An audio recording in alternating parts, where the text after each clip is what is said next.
That means we're live, doesn't it? We are live already. That's a little notification. And transition. And we are live, everybody. Hello, everybody. You know me. Okay, no, you don't, but you know who I am. I'm Easter J, your Smart Wrestling Alliance heavyweight champion. Yes, this is mine. And on my right, I am next to Liam Landry. And on my left, DJ, how y'all doing? And yeah, welcome back to Shooting with the Smarky family. I gotta say, you gotta watch out there with that whole throwing out the right and left thing. I mean, you could have caught me off guard. It's like I don't have enough time to check my hands. So this is the one that makes the L. It's the left. I'm the right. Go. So how was your week this week, Liam? It was a fine week. It's pretty average overall. How about you guys? Not too bad. Booked a flight to Disney World in February, so other than that, watched the first preseason game for football. Sports Enthusiast League channel will be up in about 2 weeks. We'll start with that, and I'll just look it up. You'll like it. If you like sports, you'll like the channel. And also look up Ethan very soon. Look up very soon at DJ_SEL. Why? Because you're gonna get a Twitter. Okay. I mean, you can have it as Sports Enthusiast League and have it SEL, or you could do SWA. These guys. We'll find out. We'll let you know then. And yeah, for me, it's been a week. Not good, not bad, just a week. Okay. Not much happened. All right. That I can really think of. My dad got a new truck, so I mean that was cool, I guess. And a truck in color. Cool. Silver. Yeah, why am I not surprised? Was it a Silverado? No. But good try though. That I remember my uncle would always go out and he'd buy like a different car every year, and he would go and it'd always be candy apple red. It was when I was pretty young, maybe 10 or something. He was like saying, talking about he's going to go out to get a new truck, and I was like, "Is it gonna be candy apple red?" And he's like, "No." And then he left, and he came back in a candy apple red truck. So it was definitely heavy, because even as like a 9 or 10-year-old, I knew that's what he did. But that's funny. Yeah. So what's your big announcement that we have? I mean, I guess we're into that then. Yeah, so we have an announcement. Which one are we doing? Because there's two options. Okay, well, there's two options here. We might be doing where Issa told me that if somebody else can watch SmackDown and Raw, or somebody else can watch Raw, really, and all he has to do is watch 205 Live and edit all the videos, we might be able to get them out quicker than we have been. Because we don't have, like you said, we don't have the manpower, and we're not as busy, so I might take over the reins of watching Raw and SmackDown and getting both to him by Wednesday night, and hopefully we have them up by the start of Saturday morning. Or we're going to put on hiatus the Was It Worth It for the main roster stuff, and just focus on 205 Live, NXT, and pay-per-views, and of course our special events like All In, NXT takeovers, and fun stuff like that. We're going to be talking about it. We're going to be working on it, so we'll let you guys know. Hopefully we do number one, because but if we the can, more videos we can produce, the better. Yeah. And but we do better with the, like you said, we do better with the pay-per-views and the live events anyway. That's where we get our subscribers. yeah, just whenever we're out, whenever we're able to promote and people go to the channel, that's when we're able to get more subscribers. So if you guys want to help us, please help us share and promote, and just let all of your friends know, and we'll tell you all that fun stuff at the end as well. Any thoughts, Liam? Realistically, it doesn't affect me, either one. Well, we know that. So, yeah, whatever. Each their own. Okay. What? It kind of does affect you because your video hasn't been up in 2 weeks, so. Anyways, so we're moving on for that, and let's get into the show proper. It's the news outside of the WWE, Category 1, and I feel like Liam has the biggest piece of news on this one, so let's not bury the lead and get straight to it. Okay, well, I'll just go right into the G1 Climax. We, of course, had the finale this morning for our time, and it was Tanahashi versus Ishimori. Not Ishimori, Bushi, sorry. Tanahashi versus Bushi for the finals. And Tanahashi, got there through pretty much dominating the block. He was well in the lead there in Block A. And in Block B, it came down to a really great tie there between Kenny Omega, Kota Ibushi, Tetsuya Naito, and then Zack Sabre Jr. They were all kind of bidding for the top. They all actually ended all with 12 points. But because of the tiebreakers, Kota Ibushi ends up getting the win. He went over on there last night. He went and beat Kenny Omega. Then Zack Sabre Jr. beat Naito. And yeah, so it led to that. That we have Tanahashi coming out as the victor there in what was a great match. Some people that I haven't got the chance to see it yet, but some people that I've heard on Twitter are saying they felt that was the best match of the year so far, even taking into account Omega versus Okada. Oh wow! So yeah, really, so a really great match, either first or second. That's what I've been hearing from people as when it comes to match of the year candidate. And like I said, Tanahashi wins. He will face Kenny Omega at Wrestle Kingdom for the championship. At the same time, since Kota Ibushi got a pin on, he got the win on Kenny Omega in the tournament, he'll also have a chance to get a match later on. Nothing is scheduled yet, but he will still be able to get that opportunity. And I think it's going to be really great for Tanahashi and in that match, because not only I'm sure it will be a great match, at the Wrestle Kingdom and everything, but I think Kenny Omega is going to, win, keep the title, and he'll end up becoming the new ace of the company. That may be what they're doing, kind of a passing of the torch moment from the ace down Tanahashi to Kenny Omega as they get behind him and build him up as the guy to help their run into North America and the rest of the world, really. So it's a great match and great future matches as well. Anyway, since yours is in New Japan as well, I guess you can. Yeah, I'll go start next. Mine. Turns out that it's not going to be Tanahashi just yet.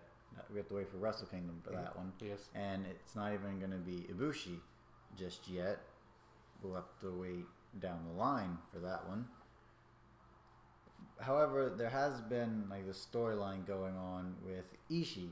Tomohiro Ishii has been feuding back and forth with the one and only Kenny Omega. So the next title defense for Kenny Omega, as broken by his tweets, Kenny Omega's tweets, is Kenny Omega versus Tomohiro Ishii. That should be a very interesting Match right there, definitely hard hitting, knowing what we know about Ishii's style. They're definitely hard hitting if you've seen their match in G1. Yeah, so because that was a really great match. I think in the match itself, the English commentators went holy shit twice during it, and just like real reactions of two guys almost killing themselves and each other. Yes, and yeah, definitely coming from Kenny Omega's Twitter, because I just don't feel that Ishii's a Twitter guy. Going out there yeah, I don't see tweeting. that happening either. But yeah, it's definitely something to look out for. Like we've been saying, it's going to be a really good match, especially if you've seen Ishii and Suzuki go at it, or Kenny and anyone go at it, really. So definitely looking forward to that. It might be at a live special, not just a random day. So if it's possible for us to go live with them, we will. But we'll definitely see. I don't know. It may end up waiting to King of Wrestling, which is their next real big show. Oh yeah, which is a Japanese show. Yeah. Or it could be in, they've already talked about how they're going back to Long Beach. I don't remember when that is, though. So I do think it is this year. So have This that year? thing, yeah. So I think they're doing 2 shows in America this year. So that's awesome for us. So we can go live for that again. But we'll definitely see what's happening. And we'll definitely keep you guys posted. Yeah, I'd also add in there the Omega, like when it comes to like match of the year candidates, people are talking right now. As Omega 3, has most of them. Yes, as in 3 is the Tanahashi, Ibushi, the Omega Okada, and the Omega Ishii. So The first 2 kind of flip around, but people are saying that as a definite third yeah, for really so great matches. the top 5, Kenny versus Ishii might have 2 spots in there. Yeah, definitely good. So yeah. And your news outside of the WWE, sir. And talking about Kenny Omega. Yep. Well, we'll get into that in a few minutes. As we all know, Cody Rhodes is doing an all-in event. It will be hosted by Fight TV. Liam here told me that WGN Network, most TV, most cable and dish subscriptions do have WGN as a regular channel. That will WGN will host a 1 hour kickoff show. Yes. And Liam did tell me we'll have. So I'll start with this: the over budget battle royale, they like to call it. It's a 15-person royale to determine the number 1 contender for the ROH World Heavyweight Championship, which Jay Lethal said he will give a title shot to. Here are some names announced on August 6th. I'll announce them. Jordan Grace, Moose, which I love Moose, one of my favorite characters. Moose. Rocky Romero, Colt Cabana, and Ethan Page. Any thoughts on these? Moose, we've seen him before. He's really great. Rocky, he's kind of the organizer for Roppongi 3K in New Japan. He's a master of sneaky style, as he says. So funny things. Colt Cabana, it's well known as a great comedy wrestler, one of the best out there for that. So out of some of the names I've definitely seen, it should be very entertaining. Some good action and good comedy, really, because just by the title alone, yes, over budget battle royale. Yeah, they're gonna have a great time together, which I'm looking forward to this show. Yeah, it's something very fresh outside of the WWE, and we get to see people against each other that we never thought we would anytime soon. So we'll talk more about that. Let's we do have the whole card. Nick Aldis versus Cody Rhodes with Brandy Rhodes. So I guess that's his wife. Huh? Yes. Okay. They're gonna fight for the NWA World Heavyweight Championship. Brandy's going over. Spoiler alert. I'm just kidding. Kenny Omega versus Pentagon. I guess that's Pentagon Jr., huh? That is the biggest news ever when it comes to All In. That's going to be a great match. Liam here was just... You should have seen his face. That might be match of the night. I walked up to him today, and he was like, "Oh my gosh, did you hear the news?" And I was like, "I don't think so." He pulls it out on Twitter like that, like it was already there, ready. I didn't even do that because it first grabbed you and just grabbed you by the arms and was like shaking you. I was like, "Dude, what are you doing?" You should have seen when I first saw it because it came out just today, just this morning. Oh my god! God. It was dropped. And I was just so excited. I was like, oh. I wanted to just scream out and cheers. All right. Let's give the other matches a chance. Yeah, okay, no. I'm just messing with you. We have Okada versus Marty Scurll. Scurll, sorry. That sounds like a pretty good match. We have Joey Janela with Penelope Ford versus Hangman Page. We all know Page is a pretty good fighter. I haven't seen much of Joey Janela. Janela, I don't know, but we got a pretty good 6-man tag team match here. That sounds really good. Rey Mysterio, Phoenix, and Bandito versus the Golden Elite, which consists of Matt and Nick Jackson. The Young Bucks. That's the Young Bucks, okay. And then Kota Ibushi. Any thoughts on this? This sounds like could almost steal the night if it wasn't for Omega and Pentagon.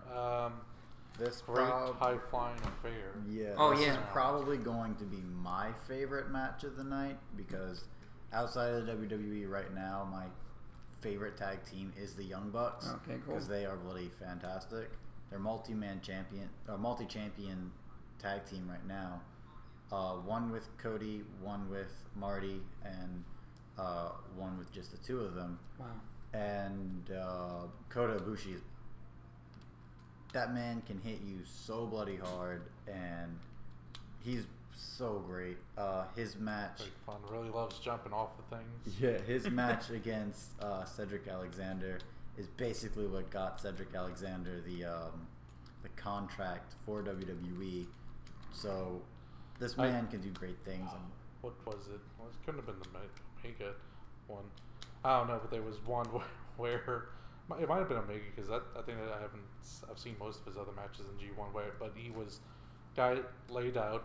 He was running, almost knocked over a kid because he was running to the door to go up to the stands. Was on like the upper level, like got up, high fived someone, and then did a moonsault to the ground. It almost felt like towards the end, like the Bullet Club was not taking this event seriously, especially when they weren't wrestling for the G1 tournament itself. Because did you see the whole Yano and his partner versus Omega, and who was that last one? Was that who was that last one? It was a tag team match. Was it Chase Owens? I think so. Mm-hmm. And they had the turnbuckles, and they go to hit Yano. Yano ducks it, and they hit each other, and they're like, "Oh!" and they oversell it. And it's just like, what are these guys?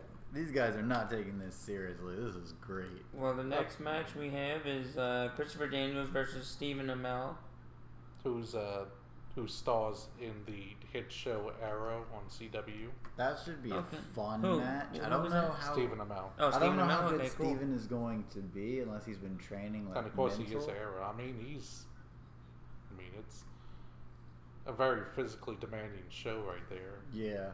So, but Christopher Daniels is bloody fantastic. I used to watch him when he was on TNA at the time. So yeah. The only thing that would have been better would be him versus Hangman Page, just for the simple fact that they look alike. That'd be funny. Yeah. Next we have another pre-show match with the Briscoe brothers, Jay and Mark, versus the SoCal Uncensored, Frankie Kazarian and Scorpio Sky. I've heard of the Briscoe brothers before. They sound like they're a pretty good tag team. And I don't know about the other ones. I know Kazarian because he was in a tag team with Christopher Daniels at the time. They had a lot of feuds with like Beer Money, Motor City Machine Guns, those guys down there. So like, I'm surprised that Christopher Daniels and Kazarian aren't together, but it'll be interesting to see SoCal Uncensored. Any thoughts? Nothing more onto that. Yeah. Okay. We got a couple more. We have the Madison Rain versus Britt Baker versus Chelsea Green versus Tessa Blanchard in a 4-way women's match. We've seen Tessa Blanchard. Tessa's probably going over, but I do like Madison Rain. Anything? And, yeah, no, I mean a lot of top match. women. A lot of top women should be a good match. Yeah, it should be. And then last, steal the show. And last but not least, we have Jay Lethal versus Over the Budget Battle Royale winner. When all the names get announced for this, we'll debate on who's gonna win the Battle Royale. So I'll wait on that and just see. You know, it would be like a crazy surprise. Last like 15th man coming into the Battle Royale. What? Bury the drug-free bear, and it turns out to be like Bury has a guy. Like, he's wrestling as Barry the entire time, and out of nowhere, he just picks up a guy, GTS, and everyone's like, wait, what? Turns out, holy crud, it is in fact CM Punk. Oh, and that it's would CM be Punk fun. versus Jay Lethal. I would love That to would see be that, a but we know match. that CM Punk's not coming.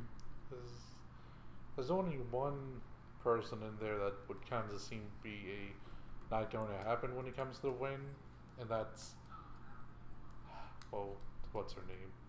There's one woman in the match itself. Mm-hmm. So it's actually 15 the battle royal. 14 Really? men and a woman. Yeah. There's a woman? Wow, okay. 14 men and a woman. So I mean that seems like the only obvious one who's not going to win because there's a stipulation. Depends on who the woman is, I guess. Well, I don't know if ROH will have it though. I don't know what their stance on intergender wrestling is. Yeah.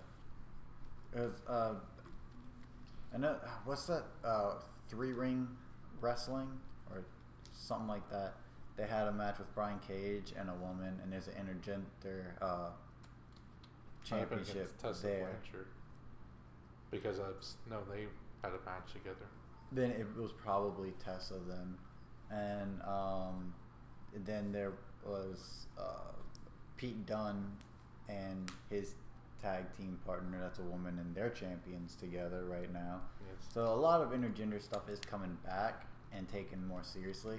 And then we all know Ivelisse, Sexy Star, and all the other women down in Lucha Underground always going back and forth with just women or women versus men. So it should be interesting to see. Alright, more news. But this time inside of WWE. That's a big twist.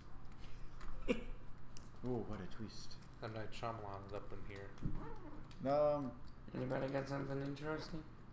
Oh, so we were all dead the entire time. Dun, dun, dun. The Mae Young Classic has officially started taping, and a lot of spoilers are out already, because of course there are. However, we're not getting into spoilers. We're going to let you guys watch when it airs. Or find out. In September, I think September 5th. I have to recheck that. But Tuesday, was it? No, it was Wednesday. Wednesday, the parade was dropped, and we got to see all the women participating in the Mae Young Classic walk in the ring and do their thing. Get announced where they're from. Yeah, all that, and then a lot of key people that everyone really got behind. Of course, we have Killer Kelly, Isla Dawn, the biggest pop of the night, Tony Storm, second biggest pop, Io Shirai, and of course Mako. Oh wait, what is your name, young lady? What do you mean? She took a picture with Kyrie. Hold on, dang it. There was actually 4 of them I saw, unless you're just seeing the picture. Yeah, it was Because Kairi was in and it. the 3 other Asian women in the event. And in this year too, they also actually said who was in the match itself. So I was right, September 5th. Nailed it. Well, they actually announced like where they actually live, because there were a few times where they kind of said like was it Mia Yim? I think it was. Last year they said that she was from South Korea, but this time they actually said, from California representing South Korea, because... No, okay, that's cool. But yeah, and then the other 2 were, I got Meiko Satomura and Hiroyo Matsumoto. So, yay for Meiko, the lady, that. the woman destroyer, and then Matsumoto is the Lady Godzilla. That's actually her nickname in Japan. And yeah, all of those women are just so. And of course, Caitlyn is coming back. Tegan Knox, who that name is so annoying. Should we say spoiler? Because her I like her name Nixon Newell way better. But anyway, should we say spoiler alert? Well, yeah, Tegan got injured again. Yeah, so you won't see too much of her. That's the only spoiler we'll do. Yeah. Then there's Casey Catanzaro. Yeah, I guess so. Ginny. Tony Storm. Ashley Rain. Already said Tony. Oh. Kavita Devi. Rhea Ripley. Deonna Purrazzo. Reina Gonzalez. Lacey Lane. Jessica Elabon. Nicole Matthews. MJ Jenkins. AJ Lee. Just kidding. She's not in it. Karen Q. Karen, why did you steal my gimmick of taking your last name and just using the letter? Seriously. That's my gimmick. I mean... I thought your last name was Jay. For these purposes, it is. But actually, I took that gimmick from Maggie Q anyway, so... Zatara... Not Zatanna. Don't be confused with Zatanna. She's not in this. Mia Yim. Mercedes Martinez. That's why. Okay, we're not even getting to that. Allison Kay. Hiroyo. Yeah, I already said her name. But I'll say it again. Hiroyo Matsumoto. I actually kind of want either her or Io Shirai to win. Or Isla Dawn. Because I love Isla Dawn. Jai Lee.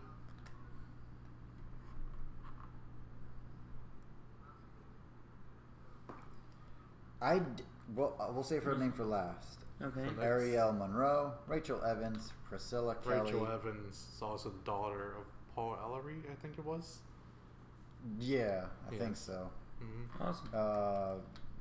Vanessa Craven, Jaya Brookside, Tainara Conti is back, and I'm just gonna call her name Zeus.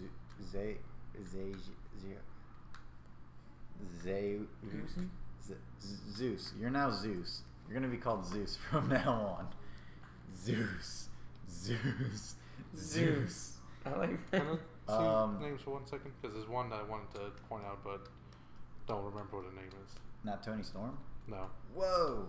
He already moved it. Okay. No, I'm gonna put it back. But yeah, it's gonna be quite a show. I do want to. Super looking forward to it. The one thing I like about the Mae Young Classic is not who wins actually, is to see how well the competitors fight. Because about 50 to 60% of these women are either in NXT or already signed, and we just don't know it yet. So I really can't wait to see who WWE chooses to move on, I guess. However, this is 100% going to happen. There will be, obviously, the live reaction to the Evolution where the finals will be taking place. However, what is definitely still going to happen is, was it worth it for this tournament? So we're definitely keeping that up because tournaments like this is always so much fun. So I just wanted to point out Kavita Devi from India. Okay. Only the first woman from India in WWE, and one of the only. I don't know about the Singh brothers. I don't know where they're from, but Canada. Canada. Okay, so yeah, it's only the second ever Indian person of Indian birth. You know, because you had the Great Khali and then her. And I point her out because she's actually going to be a big star. She was in it last year, and in I think it was their YouTube video that they put up for her match, because she was only in the first round, it got over 20 million hits. Wow. Because people were like, people in India, found out about her, and she was just got super popular. She was like the most popular wrestler of that week, from just kind of being from India.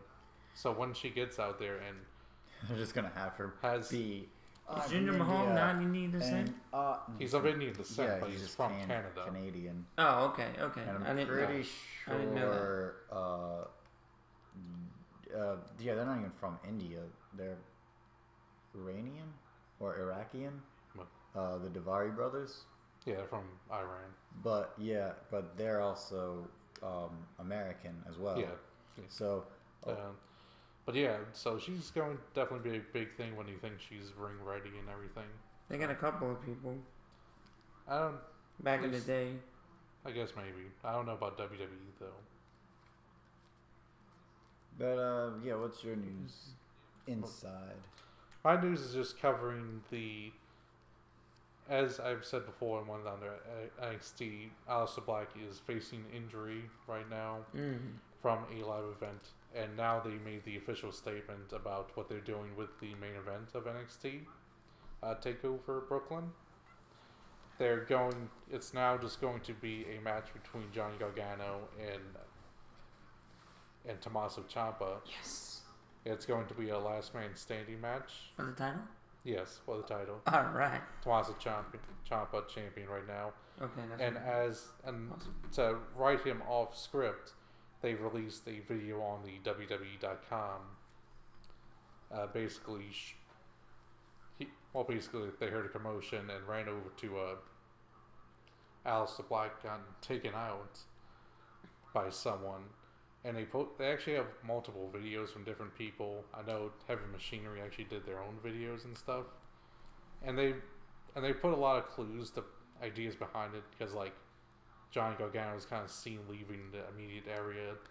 Like when they're racing up to do the camera, the Undisputed Era is driving off, and in their car they're actually playing their theme song the whole time. And people said in the Heavy Machinery video, if you can lighten up the video, you actually see Lars Sullivan in the background.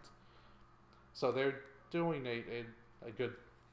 They're kind of like doing a whodunit thing and setting up different ones. That's funny. Out of this, the most sensible choices would probably be Gargano or Lars Sullivan, just from storyline reasons. But it takes a negative and spins it into a positive with that, and allows them to come back. I think it's a much better job. Well, hopefully it would be a much better job than what they did with Hideo Itami back in NXT. To write him off because of the shoulder injury, they had him get attacked in the parking lot, and they made it look like it was Kevin Owens, because like when people are going to check him out, Kevin Owens is walking past with a suitcase, like saying like, "Oh man, tough luck," and just like doing it, but they never actually did anything with it. They dropped the storyline there.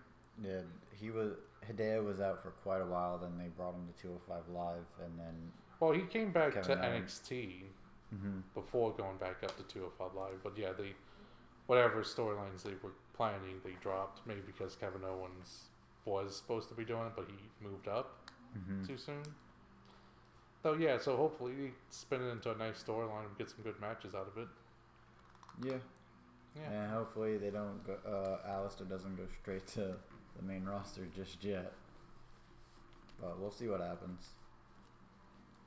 I think that might happen. He might go straight up to the main roster. You be in a feud with Baron Corbin come Survivor Series. Yeah. And lose. Wouldn't that just make you so sad? That hey, at least you'll be able to make Baron Corbin look really good. Yeah, you should. Alright, I guess my news inside of WWE is that we're going to have our first ever women's commentator on Monday nights. Renee Young will work alongside Michael Cole. Baby. No, don't. Oh, don't ruin it. And Corey Graves for all 3 hours of the broadcast, making this the first time a woman has ever been called up. And I don't know why. I don't know what happened to Jonathan Coachman. He just has stuff to do. It's a business thing. He just has some other plans that conflict with it. So This has happened multiple times on Raw already, where he had to go somewhere and they brought in Byron Saxton. Yeah. They brought in they brought in David Otunga. Then they also brought in Booker T back. did they bring in David Otunga to be like, oh, you complain about Jonathan Coachman? Let's see how bad it can be. And you know, can I also say, isn't it odd that they just have the third guy in there be a black person?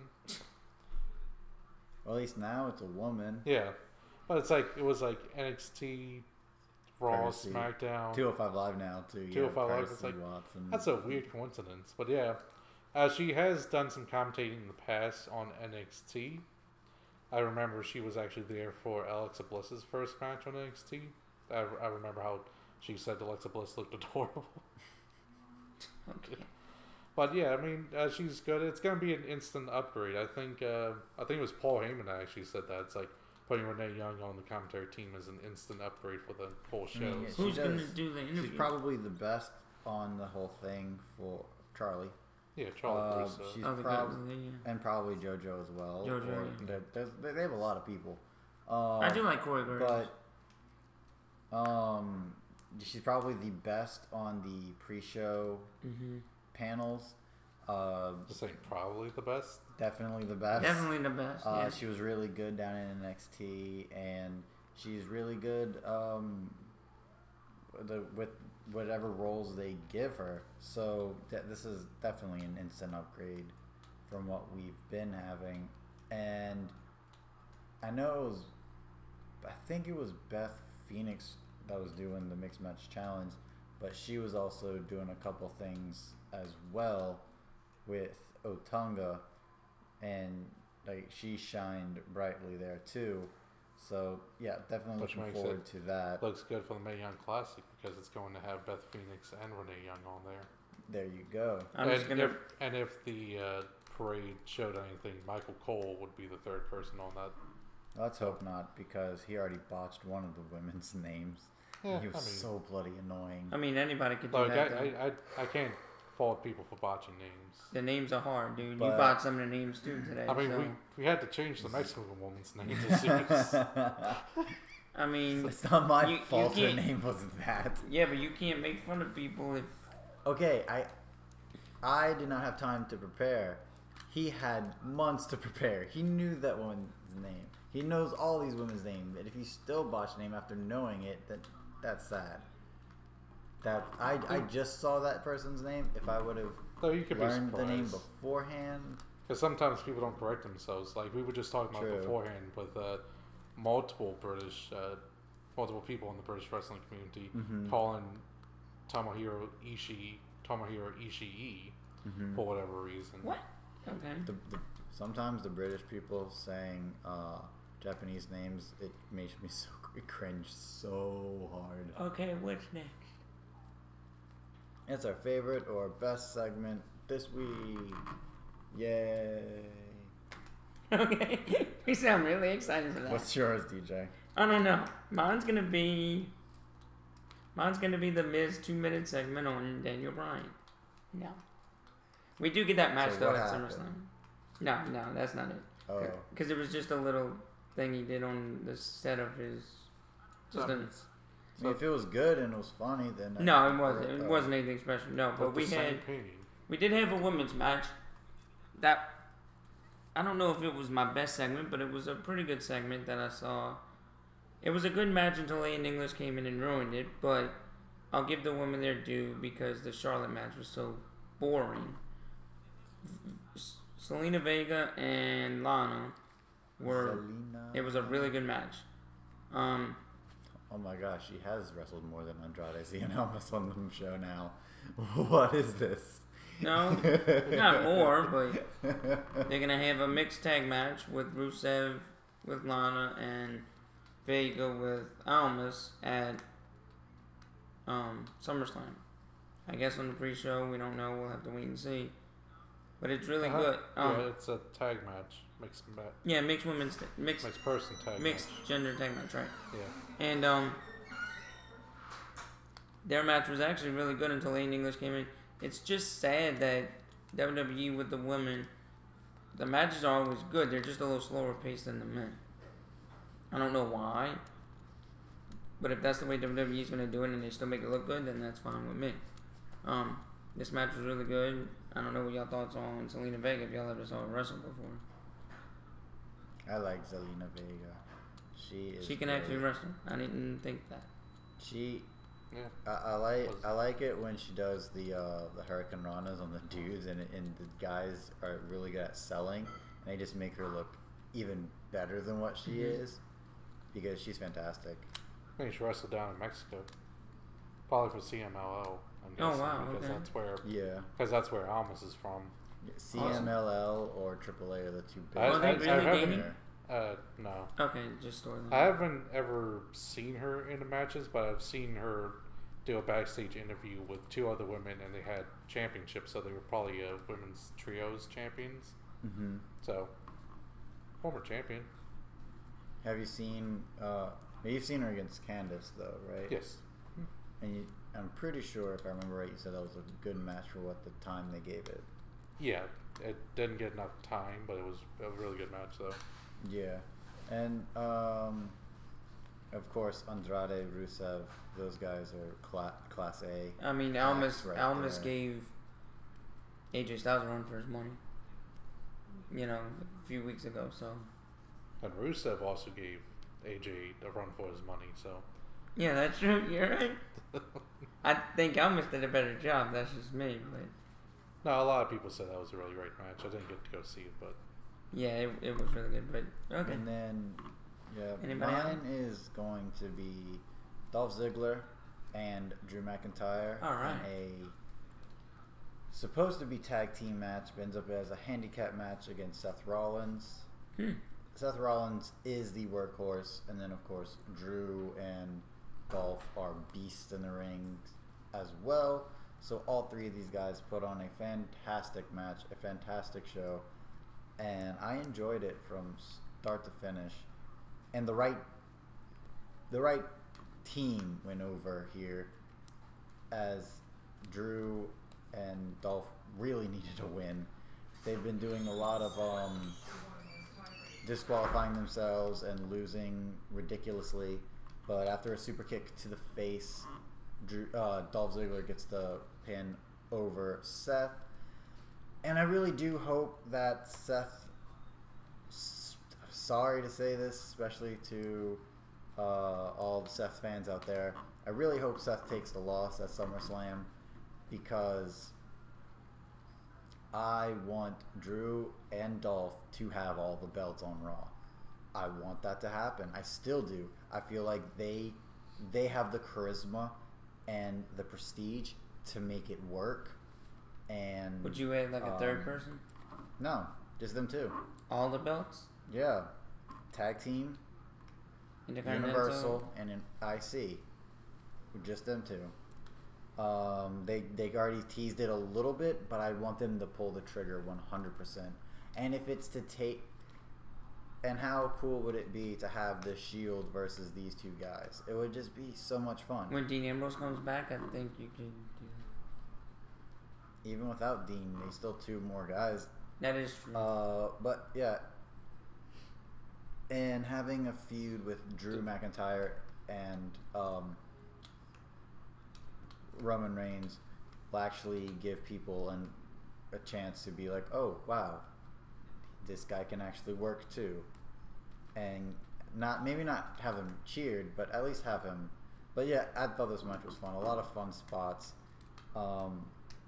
And the things that Drew McIntyre can do in the ring. Just it is crazy. I saw highlights. I saw highlights of Raw this week, and I saw a little bit of that match. I didn't see the whole thing because they did like I was watching like the top 10 things that happened, on Raw, and they were showing that match because it was one of the things. It was like I forgot what number it was, but it was just like you said, probably the best segment this week. It wasn't number 1 on the list though, but it should have been. What's yours? I'm gonna go outside WWE. They had some really good matches in WWE that I might have not seen, like the one you were talking about, and I also heard really great things about the New Day versus the Bar, but I haven't seen it yet.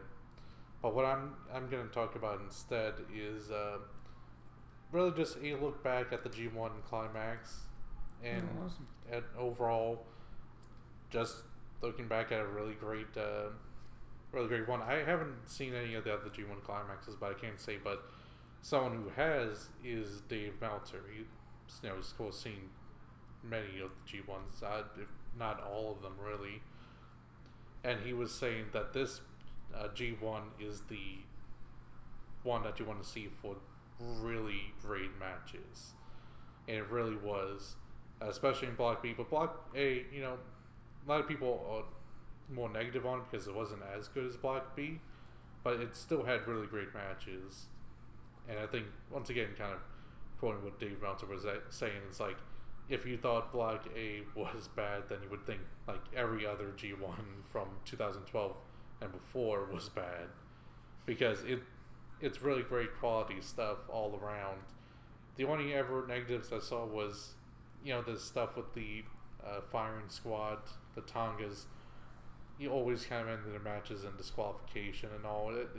It took a lot out of there, but it did get them a lot of heat. I mean, you don't see in Japan people very outwardly booed like the Tongas were during some of their matches, but it was just really great stuff, especially anything from Omega, Okada, Ibushi, Goto, Ishii, Naito, and Sonata, Tanahashi as well. So I mean, it's really great stuff all around. And you had some surprise victories like Suzuki losing to a really upset-minded Hangman Page, who's came out. He was already statistically eliminated, and he's like, I'm gonna go out and do whatever I can. He actually came down, jumped Suzuki, brought him to the outside, started attacking him, and actually jumped from the stage onto Suzuki and Desperado. So it's like it's a really great storytelling there. Yano's been putting on some hilarious matches and some really good ones too when he was going through his will he cheat, will he play fair type ideas. There was a hilarious moment with him versus Sonata. He's on the ground in the Paradise Lock with the counting, and he's actually calling for Rocky Romero, who was on commentary, who's a member of Chaos, and he's like, Rocky, and Rocky Romero comes over, helps push him over. So Sonata goes, puts him in the lock around barricades, and then tapes the barricade so it doesn't fall over. Then he puts Rocky Romero in the Paradise Lock. and there was, I haven't seen it yet, but the hilarious stuff from clips I've seen from the Omega Yano match, because they both end with their feet taped together and they're hopping around. They did like the whole headlock thrown and turned into a shoulder block, but hopping. So maybe got thrown hopping into the ring, hopped back, the ring ropes, hopped back, hit with the shoulder block. So a whole lot of great different things: technical wrestling, brawl wrestling, great submissions. Zack Sabre Jr. I was almost forgetting to talk about him, and Juice Robinson as well. Their match together was really great. So I mean, it was a whole lot of different things, different storylines going through. It was overall very entertaining, and I haven't even really finished it yet, but overall very entertaining. Awesome. Match. So I just want to give it the praise that Yeah, deserved. Good job. Alright, let's get into some negative stuff, shall we? Ranting? Are you serious, WWE?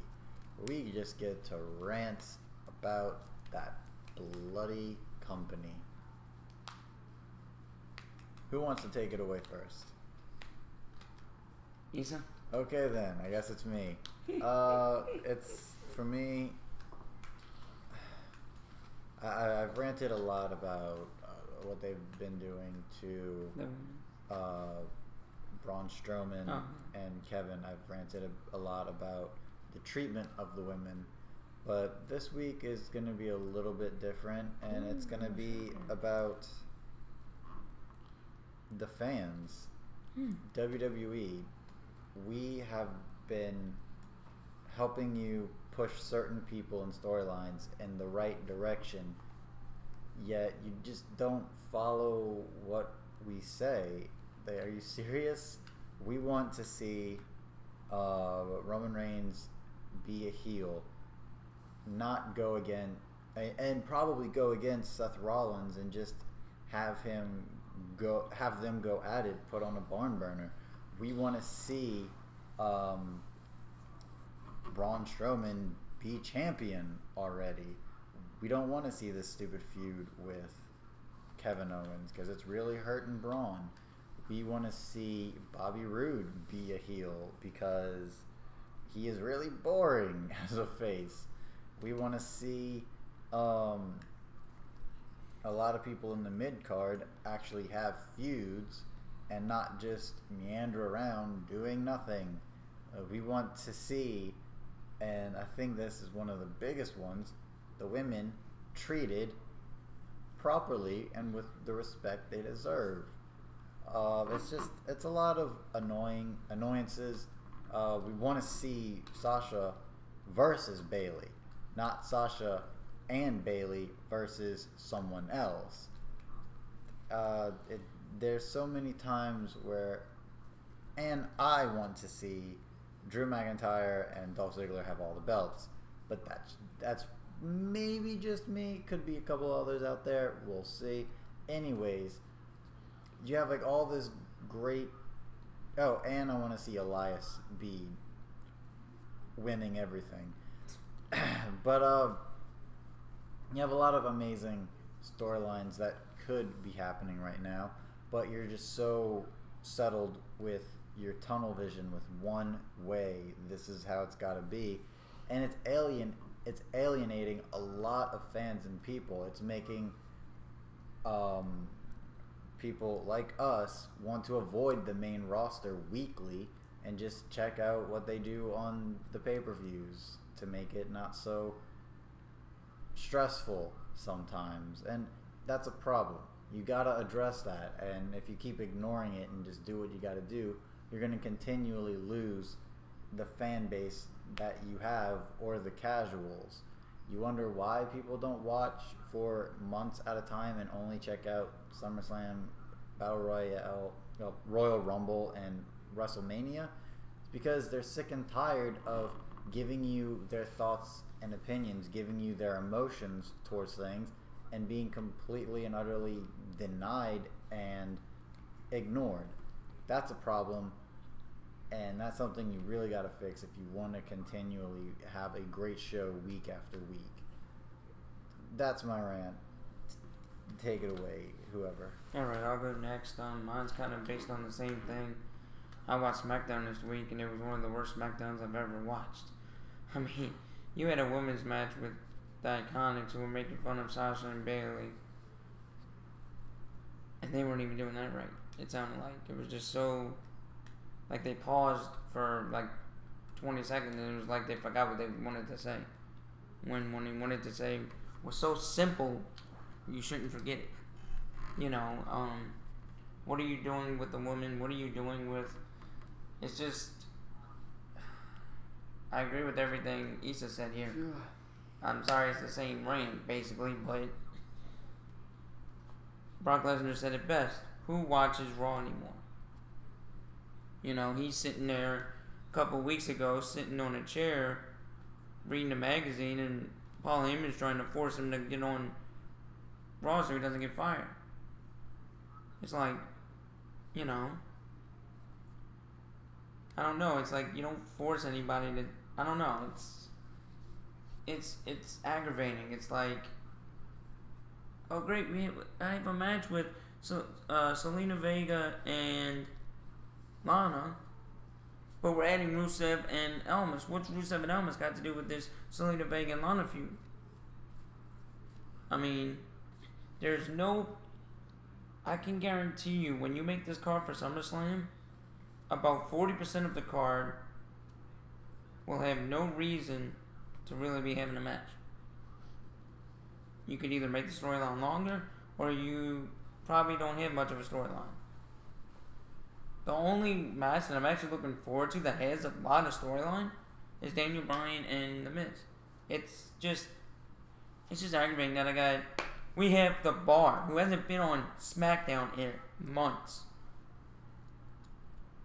get to be in the finals of this little tournament they're calling, or whatever they're calling it, to fight the New Day, and you already know that The Bar's going to probably lose, which they did. Spoiler alert. And now you're going to have... Who's going to beat them? Oh, wait. We already know who's winning that match. If the New Day wins, you'll be lucky. Sanity's probably going to beat them eventually, but what has Sanity been doing? Losing. You don't care about NXT storylines. I mean, if you wanted to do this perfectly, you just follow what they're doing from NXT to Raw, or SmackDown, or 205 Live, and put it together. I guarantee you, in about the next 10 years, Raw, people will not be watching Raw and SmackDown anymore. Yes, you'll still fill stadiums because you only open half of the arena for most of the shows anyway. So it's very easy to make it look like it's full.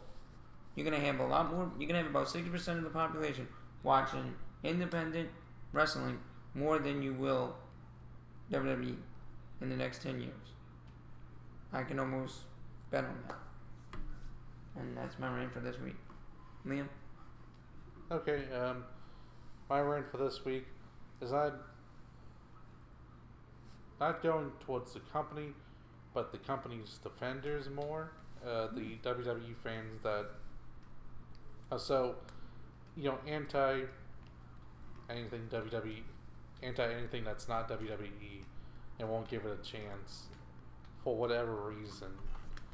But it's to these people, it's like, why don't you just give it a chance? I don't understand. If you like wrestling, what would happen if you watch another wrestling promotion?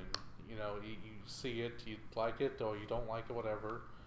But don't just say, like, it's terrible, especially when it comes to the whole Japan stuff, because every time I see people, and even professionals, I've seen people who've been reporting on wrestling for longer than I've even watched wrestling, talk about it and say that Japan has nothing about psychology and is just a big move sets, and kicking out at 2 and stuff, and it's like, no, that's not Japan at all. Japan actually does better than WWE when it comes to ring psychology. It's like, and doesn't really have, and it isn't all just about high spots. I mean, there's wrestling that is about just high spots and not psychology, but it shows the fact that you haven't even bothered to watch it, yet you're going to say that it's bad and terrible and spread false information about it. And it's just ridiculous. And then even when you try to compare something like Japan or even anything else to WWE and ask why WWE isn't doing it as good as these other companies, they would go and try to make excuses saying it's like, well, it's different, it's apples to oranges. It's like New Japan goes for a different market than WWE does, and then it's like, okay, well, what about Impact? Impact basically goes for the same market that WWE does, with the storylines and the backstage stuff with the wrestling. So they're doing the same stuff WWE does, just better. So it's like, and what's the excuse? Who would have thought that was going to be the case this year? I mean, it's just really great to see either one. So it's like, of course you can say, oh, New Japan, it's completely different, apples to oranges. It's like, yeah, they don't have the backstage segments. They don't focus on things like that in these crazy storylines. But even companies that do can do it better. Impact does it better. Lucha Underground does the same idea. They do it better. It's like, it's weird that people put so much emotional investment into a company. And I understand that people can go and when they look at something, they think any attack on that thing is an attack on them, but I can't understand how they get that much of attachment to WWE. Like, that's why stuff like, you can't talk about politics or religion, because people will feel that any attack on, you know, a political party is an attack on those people personally, and that's why it gets personal. But I don't understand why it's that for the WWE, like, or any company at all. It's like, I mean, it'd be just like someone who's just a gigantic fan of Disney and loves Disney movies or Pixar movies, and it's like you're making a complaint about Disney, and they feel it's an attack on them. And it's like, how can you get that invested in a company that she would ever feel that way is beyond me. But it's ridiculous, and they need to stop. And you just need to also open up your horizon and try looking at these other wrestling companies. You know, you never know. You might enjoy it. At least some aspects of wise. I mean, how horrible would it be to actually enjoy the thing you're a fan of? Yeah. I think it's just hard because overall, you're watching at least. Because a lot of people watch Raw, watch SmackDown, and that's 5 hours of wrestling right there. Like we've all said before, it's hard to watch wrestling 24/7. I mean, I'm not saying that what your schedule is. I'm just saying it's like, if you want to, and this is the people who say, like, something like New Japan sucks or something, and they never watched it once. Oh, okay. It's like, even if you just go and say, well, I never sat down and watched it, you know, that's fine. I'm not expecting you to, but don't also go attacking other companies that you've never watched and never gave the chance to. Like, I've never seen a DreamWorks picture, but I know it's worse than Pixar. You don't know that. Yeah, just give it a chance. I mean, exactly. It's or like saying give Marvel, it a chance, or just don't care. Give it you a know? chance. It's just like saying Marvel's bad when it's worse than DC when you've only watched DC movies. Yeah, I mean, you can't go with an accurate comparison. So either say like, well, I can't watch wrestling, and it's like, maybe if I had more time I could give it a try, or just say that, or give it a try and see, and then after that, like, even if you still don't like New Japan or Impact, whatever, then, you know, you can say that, it's fine. But for all the people who go out and attack with no, like, ideas, like I said, New Japan's strength is psychology and storytelling. That's its biggest draw right now. And for those people to go and say that, and like I said, people who are, you know, verified on Twitter, who have a lot of people behind them, they're not just some random schmucks on the internet. For them to go on and say that is so stupid and so provably false. It's like going to say, and it's like, man, I don't want to watch all that luchador stuff. It's a whole bunch of big hosses that are slow and moving. It would be the stupidest thing. It would just be like that. For that, it's like, you clearly never watched the product, but you're going to bash it, and bash it for your fans who may have never watched the product, and then they'll go, it's like, oh, you know, Lucha Libre is all slow and stuff, because they won't think any better, because it's just what you tell them. It's like, I don't even understand the purpose of that. It's so ridiculous. Yeah.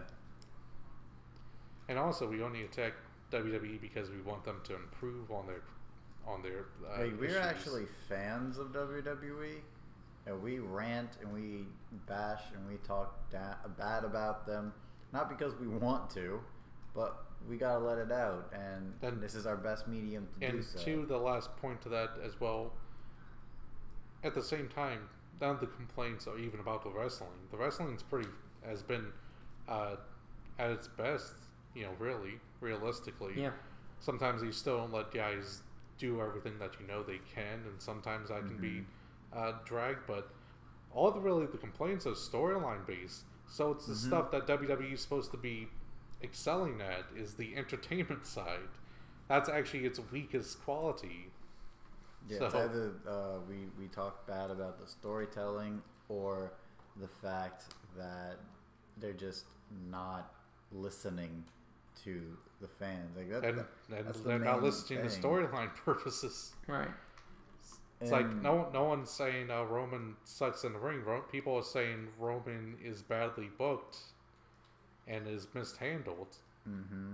Sometimes he's bad in the ring, though. I mean, yeah, sometimes they do hold him back, but more often than not, yeah, that's not really the problem. So even in their sector, the entertainment part is where they fault at. So any of those complaints going towards that are completely logical. It's like Vince wants suffering succotash to be accepted in the wrestling ring, but it's like, Vince, grow up. Which makes no sense because he's like 70 something years old. Hey, Vince, these kids never even seen the Looney Tunes. Suffering succotash. What the heck is that? Oh man, no. We have seen Looney Tunes because that's what we grew up on. But come on, WWE. All right, let's have some fun. Let's book it ourselves. Yeah, I can go. You're the one choosing it. We'll go with. Didn't you already come up with something?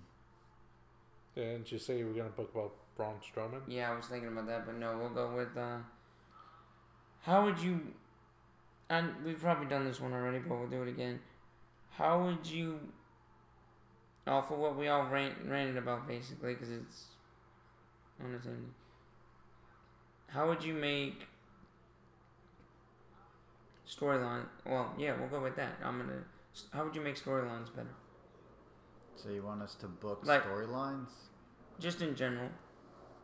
Okay. Like, how would you Within make the WWE? How would you make? Would you do longer storylines and wait till one of the big four to end the storyline? Well, let's just book storylines. The storylines that I would book right now is Roman Reigns versus Seth Rollins, no title. Braun Strowman as champion, just monstering it up, but ultimately having a feud with Drew McIntyre in order to give Drew and Dolph all the belts.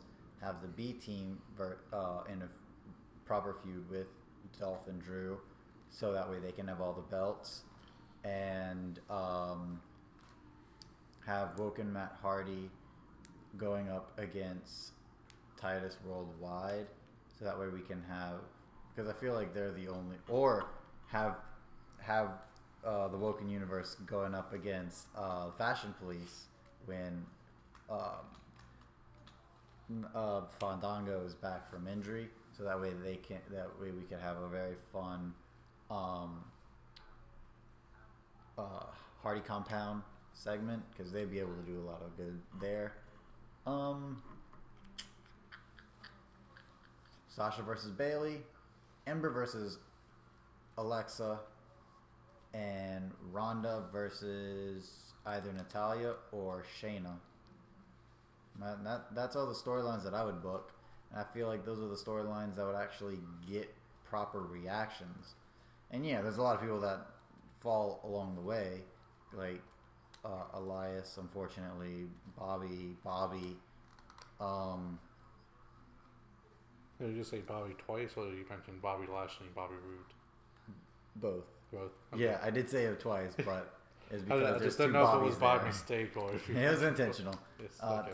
So that's how I would book, and then actually have storylines and feuds going on to bigger things. Obviously, your Mojo's what's that guy's name? Okay. Root? Hype brother who has Zack Ryder? Yay. Zach, Mojo, Gender, a couple of other people.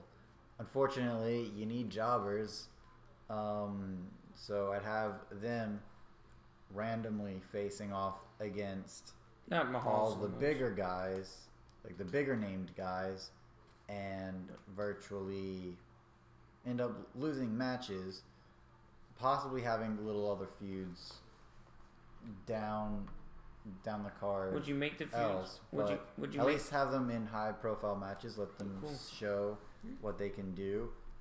Just come up short by like someone come in being like, "Aha, I tricked you," or whatever. Just the main storylines that have the better potential, in my opinion, are the ones that I just said. Awesome. I was gonna save this storyline idea for when I do one, because I just thought about it and I thought it was a real good booking idea. But I figured I won't remember it by then, so I'll just do it now. Okay. All right. It'll be for Survivor Series. Instead of doing their normal SmackDown versus Raw thing, I hope they drop that this year. Which always seems out of place and random. How about do an NXT Invasion, and by Survivor Series you have Team NXT versus Team Main Roster. Raw and SmackDown combined? Yeah. That would be freaking awesome. Yes. Do like a 16-man tag team match. Well, maybe you can boost it up from the 10-man, but I don't know how many people you put in there. But you got to be careful because some of the guys will be fighting on Saturday night too. So. But that would be cool. And the whole point of the feud just seems like a random occurrence, and no one understands why. but eventually it goes back to it, and it's like, this isn't just an attack; it's a rescue mission. We're rescuing all the guys you misused on the main roster. All the guys, the Finn Balor's and the Kevin Owens and Sami Zayn. And the Bobby Roodes. Bobby Roodes. They're all coming back to NXT. Yeah, it's going to be a 2-hour show now. Yeah, so then it ends with awesome. all those people going back to NXT. And getting better contracts, too. Yeah. It's like, we are the... Tommaso Ciampa said it correctly. We are the flagship show of the WWE. He really They are said the that? A show. Yes, he did. Yeah, I agree with that. It's and so much. It's like, we are the A show now. You're welcome, WWE Universe. And I would have it be like a big mystery, like they don't understand why they're attacking them there, but have it spelled out pretty, obviously on NXT, so that people have to go to see NXT to understand the whole reason why. That'd be fun. Because that would be the big thing if you really wanted to do the Raw versus SmackDown, is that you should use that as an opportunity for a Raw storyline and a SmackDown one, and you don't say the other one to make people have to go see both to understand what's going on. Yeah. But it could be a good way to get more people to watch NXT. Yeah, because last year's Survivor Series made absolutely no sense. Yeah, the only people that made sense out of that was Kevin Owens and Sami Zayn. Yeah. And then you're like, well, why did you betray SmackDown? It's like, we were in a feud with you. Why are we going to do that just to go in a feud with people that we don't work with? It's like, why do we hate them for just being on Raw? It makes no sense. I hate you, fellow heel compatriot. Why? Because you are on a different brand than me. You wear a red shirt and I wear a blue shirt. That must mean we fight. But ultimately, though, I would have two teams, though. I'd have heel team NXT versus face team WWE, and then vice versa. And then on the heel team, Undisputed I feel like Era. the heel team is Undisputed Era and Tommaso Ciampa. Yeah. Like, we don't need any of the others. Just those guys. They'll be able to do the best for a rescue mission. And for the faces, on AJ Styles, obviously, Daniel Bryan, obviously, Seth Rollins, Finn Balor, and Roman Reigns? No, I said faces, like real faces. The fans get behind. It would be Drad. Yeah, screw it, Rusev, because they're treating him like a face now. Yep. I guess he's the face in this scenario. Yeah. Well, I was saying that during his AJ Styles run of his match, it was leading towards a face turn, you know? Mm-hmm.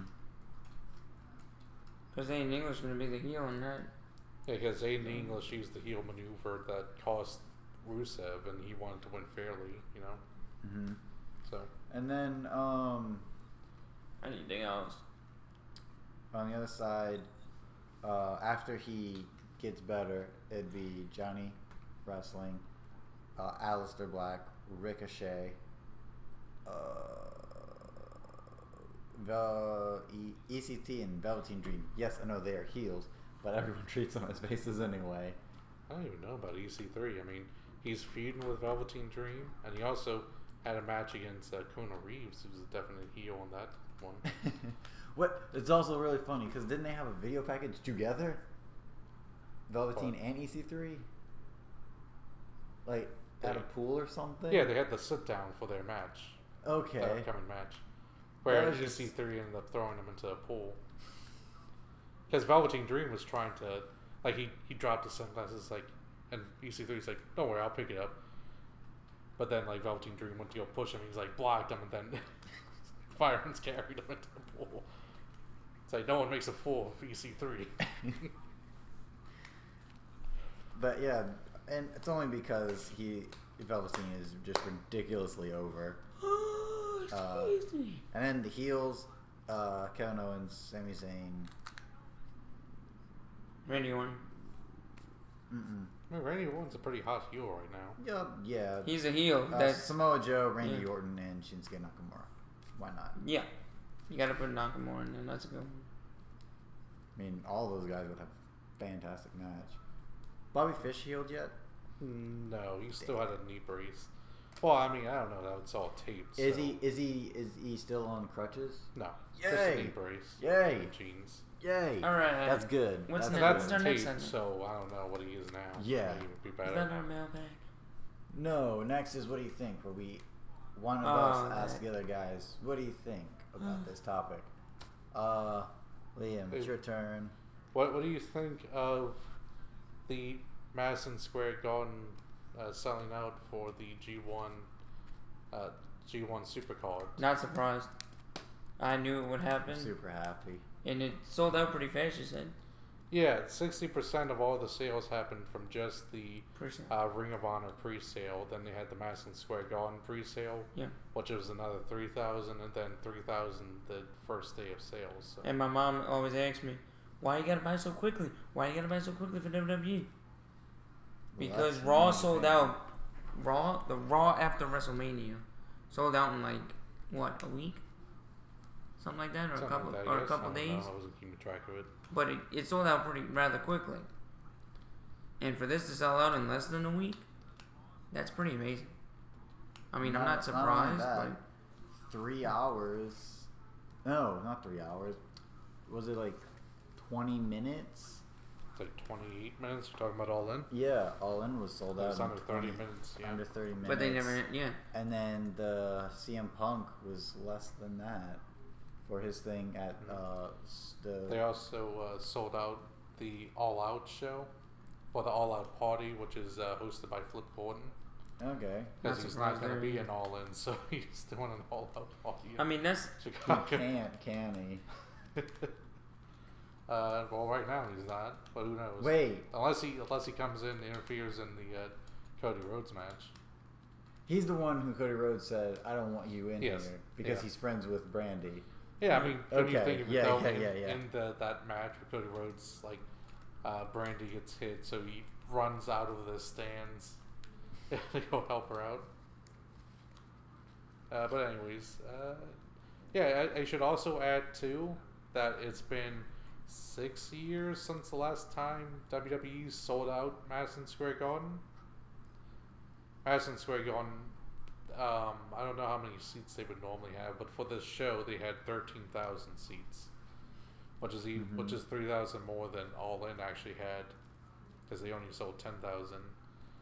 And the last time WWE was in Madison Square Garden was a few months ago, really, for a house show. They only sold like 12,000 seats. They got 20,000 so, to be exact. Almost 21,000. So without this stage and crew and stuff, it would be 20,000, almost 21,000. That's pretty. Yeah, that's. But of course, they have to take all the space up with the stage and the entrance and the ring and everything. So with all that, it's 13,000. And like I said, WWE couldn't sell out Madison Square Garden the last time they were in it. So That's a really big accomplishment, and it really annoys WWE. So anything that sticks it to WWE to hopefully get them to do better is good enough for me. But I'm super excited about it. To answer your question, I'm super excited, and I can't wait to hopefully see that through streaming and all that goodness. Now, what do you think? It's gonna be a little. What? Say 10 years from now. What do you think's gonna be worse, Raw or SmackDown? 10 years from now, I think both shows are going to be a lot better because Vince McMahon has finally stepped down and Triple H is running the show. Do you think he'll run all three? Yeah. All four, you mean? Yes. Oh yeah, with 205 Live too. Yes, I do. Do you? Okay, then let me flip the question. Do you think it'll be better than like Impact? Depends on if Impact is continually on the uprise. If they keep on the uprise, they're going to just be just as good. Because I think NXT is right there with Impact right now. I mean, or better. You can have a lot of things just be equally as good as each other, you know? I think it's going to be equal, but competitive, so that way when you watch one over the other, you're going to get a lot out of it. Like right now, it's not fun to watch. Eddie Edwards was in a high-profile match with Austin Aries, and from what I've seen of all the people that watched it, they absolutely loved it. Of course, Johnny Impact is doing a lot everywhere. People are loving what he's been able to put onto the table. Everyone loves Kenny Omega, Pentagon Jr., and they get a match together. So, yeah, like all of these people outside of the WWE, New Japan, ROH, what is the Impact, and more, they're putting on so many great shows with so many good storylines and psychology that Vince McMahon is either going to have to just hand over the reins to someone who can actually forward think in this time, or it's just going to come crashing down all around him. I don't see his stubbornness getting the best of him when it comes to just completely failing and losing. I see him handing over the reins to Triple H before he loses everything. So, and it may realistically be handing over the reins to Stephanie, but it'll be essentially handing it over to Triple H. Yeah, because Triple H will be behind the scenes. She's going to give it to Triple H. But Stephanie will be on TV. Yeah, I mean, you think it's going to be easy hand down? Because I'm really convinced to think that he will be in that until he just physically can't. Until he has like dementia or something. To be completely honest, I'm really surprised he hasn't had a massive heart attack. Mostly because he's been very muscle bound. Having big muscles like that is very strenuous on your heart and really done. He's definitely slimmed down since then, but he's had that well into his life. That plus the fact that from everyone I hear from him, he barely sleeps. He's very stressed out about this. He's all 100% on top of everything here. It's I wouldn't really be surprised for him to have a heart attack. Like I said, I'm surprised he hasn't had a heart attack yet. Right. Because just all those things combined is not really. It's really bad signs.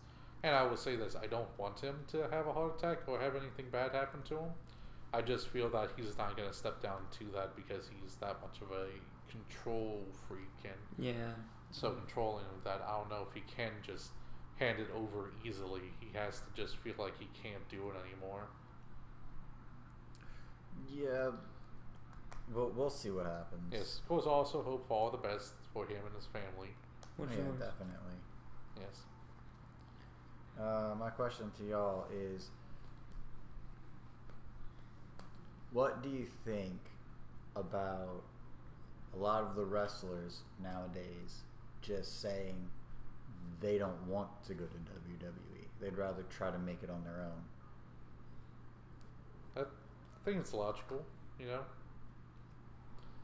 I mean, Joey Ryan really said it best. He would take a pay cut if he goes to WWE because he was making that much money on the indies. And Cody Rhodes said the same thing about, he was saying it's like a lot of, he's making more money now than he was in the WWE at the spot he was in, and has more creative control and has a better travel schedule. It's much lighter than he was initially, and so it's a lot of benefits like that. And he even said WWE, after All In got big, they actually went and picked up a woman who was supposed to be on the show, gave her a contract specifically to make sure she can't go to All In. Wow. And he was saying after that happens, like, sure, if you want to go and take a picture, trying to pretend to look happy going back to wrestling school, you know, so it's not the end all be all, and as long as people can have successful careers outside of it, and like I said, make money, even maybe more money, and have more creative freedom and have a better schedule, you know, why wouldn't you? I mean, after you see what the NXT life is, okay, and you don't have that many pay-per-views,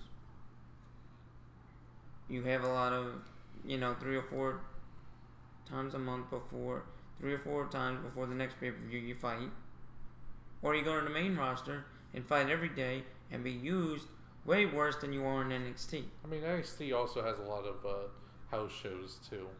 That's the big bulk of the rest of WWE. Okay, I did forget about that. The live shows that we don't see, right? But what I'm saying is, why would you leave NXT? It's like, why would you leave the independent circuit? Look at Austin Aries. Austin Aries, even if he wasn't 8 championships or 6, whatever you got, say he had only 2 or 1. He got 1 way faster than he did in WWE. You know, it's sad. Look at Finn Balor. Finn Balor was top dog. He was the first Universal Championship. He gets hurt, never even thought of it again as US Universal Champion. You know, it's like, why would you? Apparently, people are saying that Vince called him an Irish midget. Finn Balor? Yeah. I mean, some reports on it. It's like Drew McIntyre. Drew McIntyre was top dog a few years ago. He gets hurt or leaves WWE, comes back. Why would you want to come back? Look at how he is now. I'm surprised he hasn't left yet, to be honest. Well, I mean, he's still in a high-profile feud with Seth Rollins. I guess so, because he's one of the top dogs still. But Dolph Ziggler right now. But it's like, what do you do? It's like Finn Balor. Why is Finn Balor still there? Just to be in a contenders match and lose it? Just to be in a top match and be a jobber? Lose it? I mean, if I was going into wrestling, I would start at Elevate Pro probably, down here in Louisiana, get noticed, and try to work my way up slowly. I would never think about going to WWE. I'm sorry. Would I get noticed more? Yeah, probably so. But I'd make more money on the indie circuit, in my opinion. The appeal for the people going to WWE is the eyes on the product. Right. Because, let's face the facts there, when it comes to being known, people might not have been able to know Cody Rhodes as much as they do, if not for being on WWE at that time. Could also have that negative side effect, though. When someone's going like, oh, Cody Rhodes, that Stardust guy, may not always be the most positive eyes. True. But that's not his fault. No, of course not. Well, at least he worked with it. At least he worked with it and tried to get it over as much as he could. He played along, right. Yeah. And I give him a lot of credit for that. But you're right. All In might not have sold 30,000 tickets in the amount of time they did. Would it have sold out? 10,000. Yes. Or 10,000 in the 30 minutes it sold, or whatever it was. But like you said, there are more eyes, and I agree with that. But I would never go to WWE. I'd want to be a manager on WWE. Oh, I'd agree with that. Yeah, that'd be more fun than being a wrestler. And I would want to manage Sonya and Mandy. Good luck. Paige is completely ruining them right now. They're not doing anything on SmackDown. Exactly. But yeah, those are our questions. Final segment. Now we have some fans who keep asking us questions. Not directly, but we like to believe they are. Once we get our following, we'll have people asking us questions. One is, what is the hardest match you've ever had to watch, start to finish? Oh, God. In what regard? In any wrestling at all. Whether it's violence or boredom or anything like that. Violence, if you want to. They had that Ishii Omega match I just talked about. Yeah. That was pretty violent there. Yeah, that's a good one. For other ones, though, I can't say I've seen it because I've only seen clips of it, but they had a brutal match with a tag team. I only really saw the ones with Suzuki against Asuka in there, and it was just kind of very brutal of him just beating her up, and you just kind of really felt bad as of how it looked. But a match I've seen that was kind of like that was the last time Dakota Kai faced Shayna Baszler, because it just felt like so one-sided, and that she was just getting picked on, and it felt really bad deep down, you know. Yeah, mine was Roman Reigns versus Samoa Joe. One that a match I was actually looking forward to. A match that I felt like they could actually do a lot with, and the entire bloody match was just Samoa Joe hugging. Let's recreate it. Okay. Yeah, this was. I had 20 minutes of this. Oh, that was the last pay-per-view, dude. It wasn't the last. Or two of them. Nope, keep going. 3? 4. Oh, whatever. Money in the Bank. Backlash. But wow. Okay. But that's literally all it was Samoa Joe hugging Roman Reigns and nothing happening. And then little Roman wins, of course, but still, it was just like, why? What is the point of this? Why didn't you just let these guys go at it? Y'all would agree with me. They let Roman and Bobby Lashley go at it. Yeah. Why didn't they let Roman and Samoa Joe go at it? Like, people not only turned on the match, but they left the show early. They beat the traffic. And then the other one, same show, was Carmella versus Charlotte. Yeah. That match not only was hard to get through because it was slow and boring, but because Carmella just kept screaming. Try to recreate. No, I have to put him in a leg lock and scream for 20 minutes. Okay. Yeah, don't break our mic. But that's literally, there's like, those two were just so hard to get through because it was just like, oh my gosh, Carmella, shut up. You ready? Oh my gosh. You ready for mine? Do something. Yeah.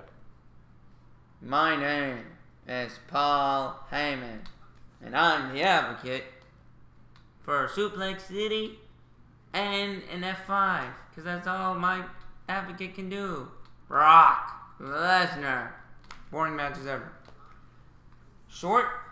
Way too short. I mean, I was glad Goldberg came back, but he fought Brock Lesnar. Yeah, he won, but it was too short. At least that was funny. Now, I like Brock Lesnar, don't get me wrong, he's a good wrestler. He's a good UFC fighter, he's a good MMA fighter, and he's even good with WWE. WWE just doesn't give him enough time to make his matches any good. You know, at least with Roman Reigns, a couple of times they've given him matches to where they look good. Like the Bobby Lashley one. It was actually very good. Brock Lesnar, I don't know a match where I said, yeah, that whole match was actually very good. No, never. I don't think. Brock Lesnar is one of the most boring competitors to watch. Now, I'll take that back. The only one I've seen that was pretty good was the first WrestleMania that ever came in, WrestleMania 30, where he beat Undertaker and shocked the whole universe. He was really good at last year's Survivor Series against AJ Styles. That was a really good match. I think AJ Styles made that match. Uh-huh.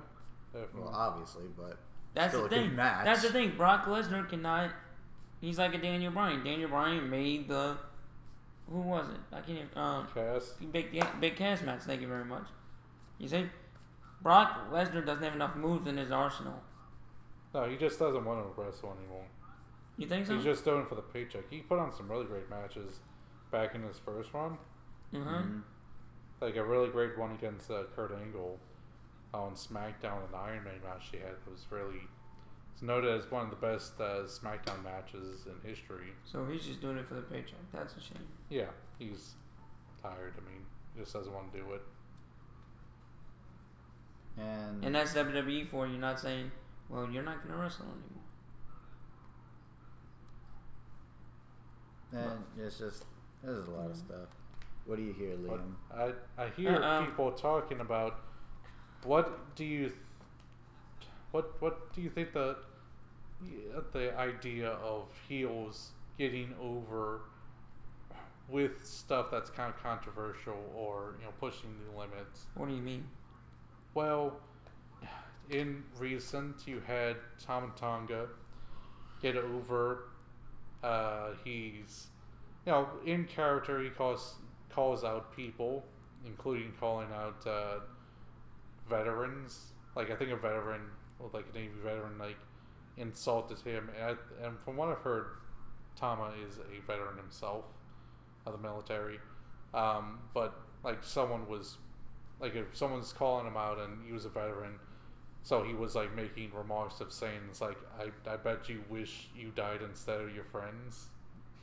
My God. And doing stuff like that. And then he also had Sam Adonis, who's in CMLL. He's a heel. He has a Trump gimmick, like a pro-Trump gimmick. So, gets a lot of heat in CMLL. But he went over to England to a Rev Pro event, and he was insulting the fans, and he used the term fag at them, and it got people really upset with that. So the idea is mostly what do you think is a limit or not a limit with someone in character? Oh, Sam Adonis is also Corey Graves' brother. It's not really too important, but it's just a fact about it.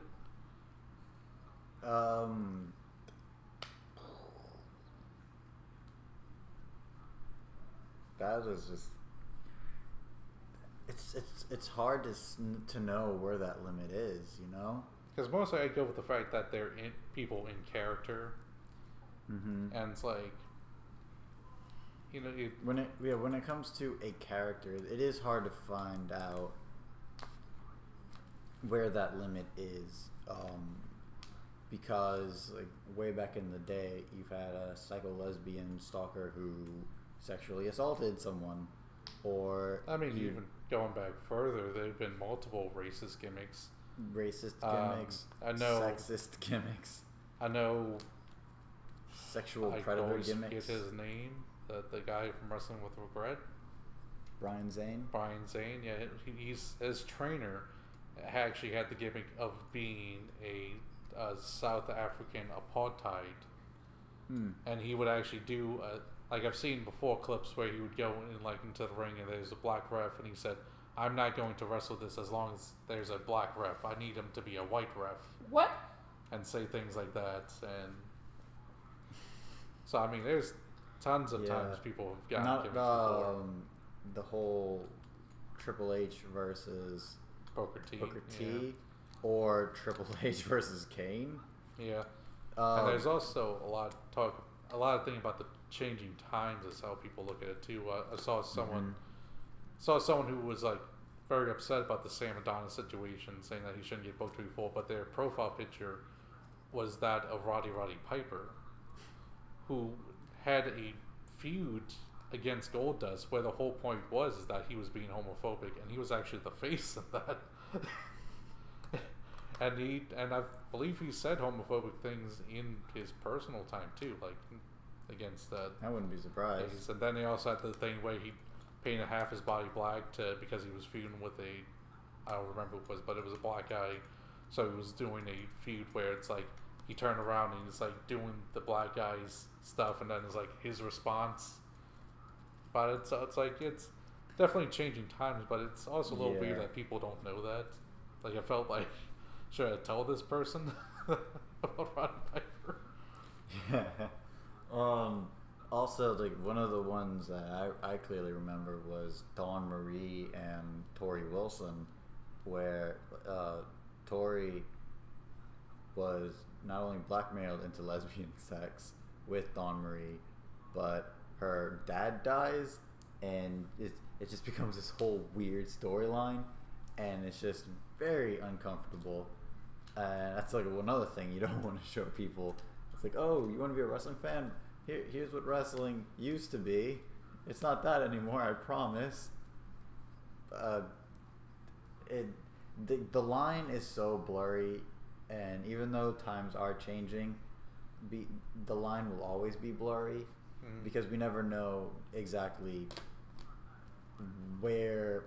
what's too far or what's the right amount of, oh my gosh, he said that, I'm going to boo you so hard because you said that.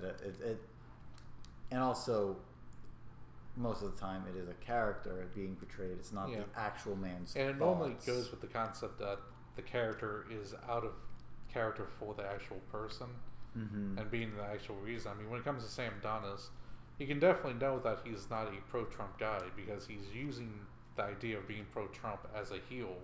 Yeah. So he knows that. So he's with the impression that Trump people are bad and should be booed. So it probably says that he's probably anti-Trump, if anything else. And it goes with a lot of them. For them to play that character, that gimmick, you're doing something that you think is intentionally wrong. And I think it even kind of corresponds with something in real life. In Scotland, where this guy made a joke video with his girlfriend's pug by turning the pug into a Nazi, and he was saying, it's like, I'm gonna turn my pug into the worst thing imaginable, which is a Nazi. So the whole point of the joke is he knows that Nazis are terrible things, but then he ends up getting arrested and charged with hate speech because of this, and it's like, you're going really way too far. Yeah. Arresting him for that is stupid. Almost had to go to jail, and may end up going to jail because he doesn't want to pay the fine out of protest with it. So. Oh man, yeah. Basically, we think the line is blurry, and we just don't know. Any other questions? I'm sure I can hear some more? other ones. What do you think about these dumb rumors going around about Kenny Omega and the Young Bucks going to WWE? I don't think believe they're it. dumb and not going to happen, right? Right. I think not. I think I they're don't worse believe than dumb. I think they're stupid. Yeah. Stop telling them people. Completely moronic. Are there really rumors going around? Yeah. I didn't know if you were just. The WWE wants them. Like last time Young Bucks actually came to Orlando, the WWE went up to them as they were getting off their plane, basically, and trying to negotiate with them.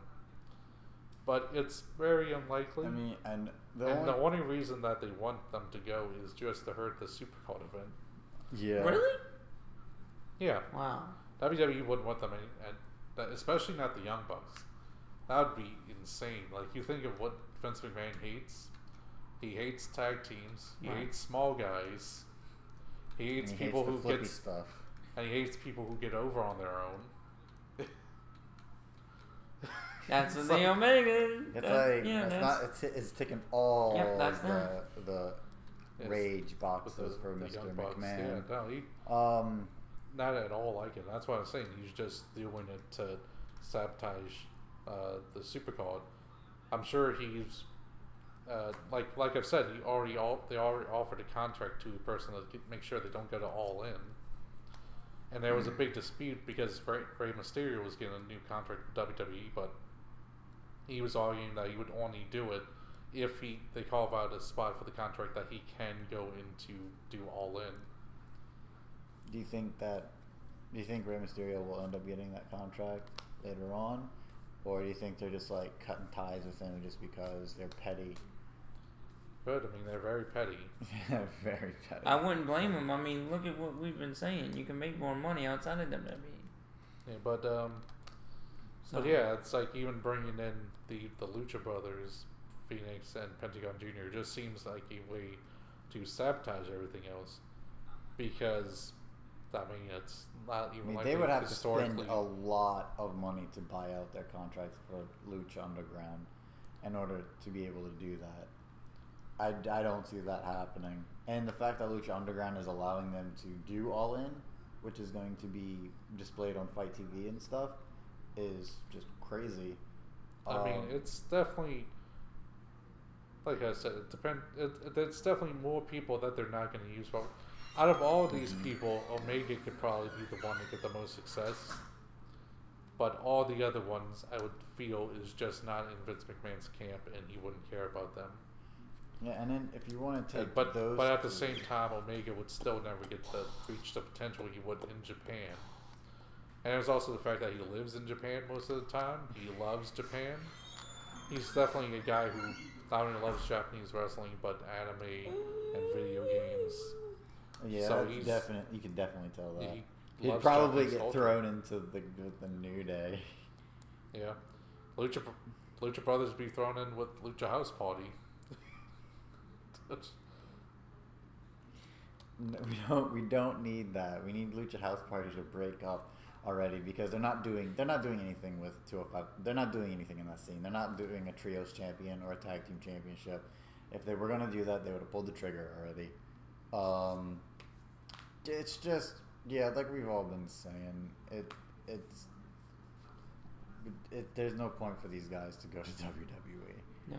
And if you're gonna take Kenny and the Young Bucks, you'd have to just invest on the entirety of the Bullet Club and let them do whatever they want, like Chris Jericho.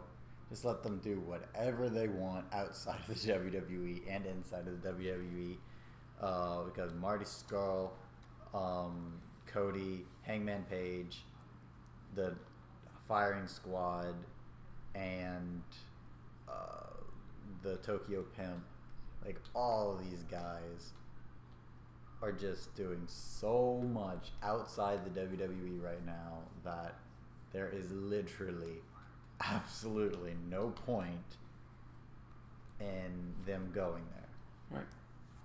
Unless it's just to have matches here and there, win, and just be a dominant force, and then just stay the Bullet Club. I mean, if that happens, at least we'll be able to get Finn Balor, the Good Brothers, and AJ Styles back into it. Or we can have Goto go over to WWE, become one of the writers and bookers. Goto? Yeah, or not Goto. Yeah, Goto. It is Goto? Godo. Goto, my Yes. bad.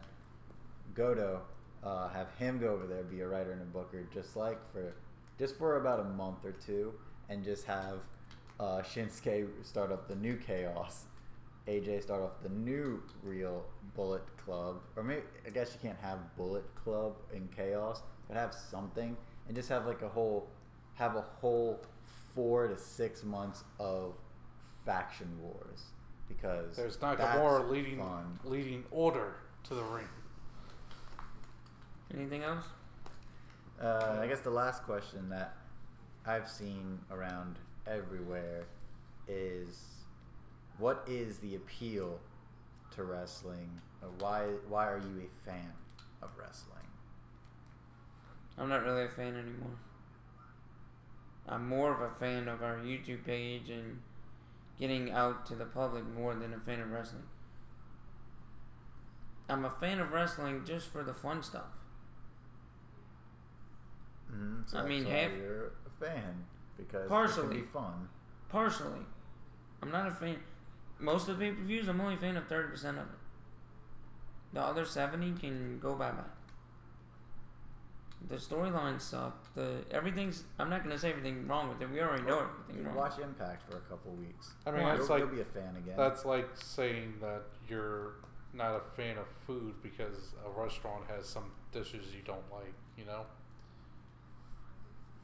I'm not a fan of WWE now. If I mean, that's a bit different than what he's proposing, though. Yeah, I meant what makes you a fan of wrestling, not WWE, just wrestling in general.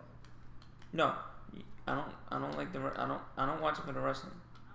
I watch it for the drama and the bullshit that happens. So you like the storylines and I like fun stuff. I like the soap opera. What makes you a fan of wrestling is the storylines. Okay. Yeah, I like being a soap opera. I guess. So that's what makes you a fan of wrestling. Right, not the wrestling itself, because the wrestling itself's been kind of down for WWE. I don't watch anything outside of WWE, so I can't say anything. So. Okay, a lot of it's the in-ring stuff, the action in there, the different styles. You know, I'm a good fan of many different styles in there, and just really good athleticism and good storytelling in the ring. You know. Mm-hmm. Mine is that way as well. Yes. I like competition-based stuff. That's why my favorite show on YouTube right now is the movie trivia Schmodown. I just absolutely love competition-based stuff. And when you can throw a little bit of storyline, or if you throw a little bit of drama into it, it makes it entertaining. Yes. But I like the competition stuff. I like elimination-based matches. I like to see what wrestlers can do in the ring given the opportunity to. Like Will Ospreay, the crud that he can pull off, Takahashi, Omega, Okada, like what these guys can do and what they showcase is just phenomenal, and it gives you like. You see Will Ospreay wrestling with Okada, and then out of nowhere, you see Will Ospreay run up a guy and do a backflip off a guy's chest. Like, where else are you gonna see stuff like that? It's just so much. It's just so much fun and so cool, and it just gives you like a brand new sense of storytelling, like both of y'all have been saying. That's why I'm a fan of wrestling. It's a fun competition, and if they can make it look good, it's fantastic. That's why I'm not the biggest fan of MMA or or UFC, stuff like that, because it is most of the time so much slower. A lot of it's just jockeying for position, and that's really not all that fun. That's why I really like New Japan stuff. They don't jock for position as much. They like to just go all out or all in, wink. But yeah, I mean, that's what makes me a fan. And Melina and Gail Kim, they make me a fan too. Nice. I like Gail Kim. You have any other questions that you've overheard? I don't think so. That I'm hearing. What there's multiple types of wrestling. What would you say is your favorite, and what would you say is your least favorite? Brock Lesnar is my least, and my favorite would have to be AJ Styles. There you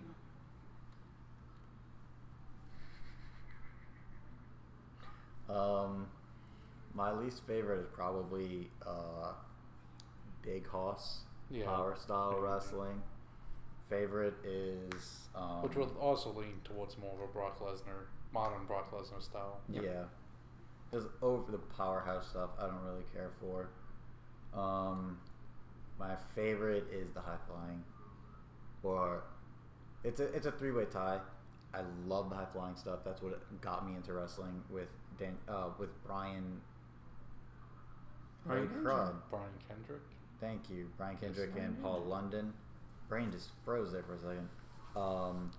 I also really love luchador wrestling when it's luchador proper, and I really love really good in-ring psychology, mat-based wrestling, like Drew Gulak versus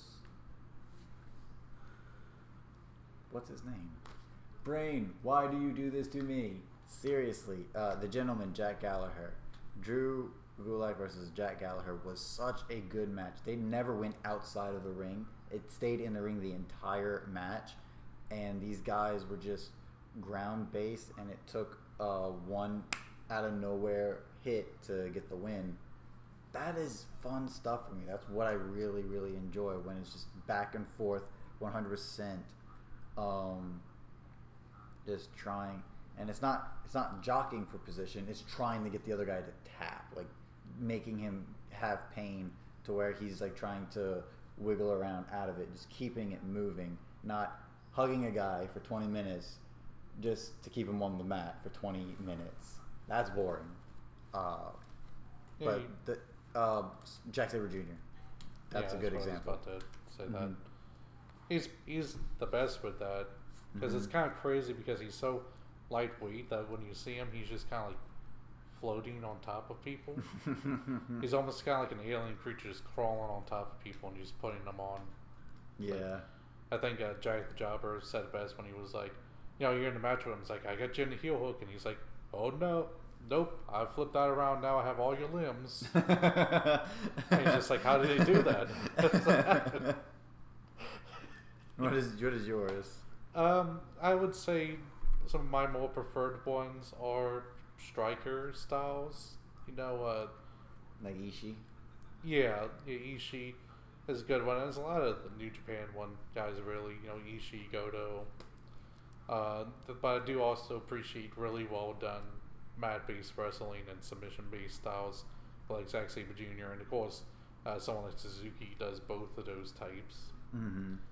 And you know, I can find the appreciation of nearly anyone, so I don't look at one to be the lesser.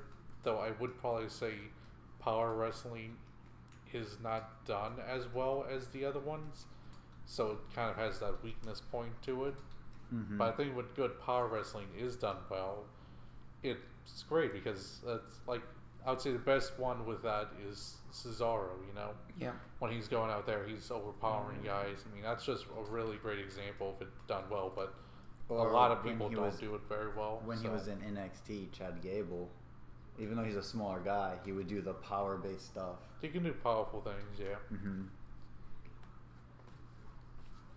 It's like seeing a guy pick up a guy and just toss him around in a quick-paced match, like Cesaro does, or that like is pretty cool. Like Elgin does in New Japan.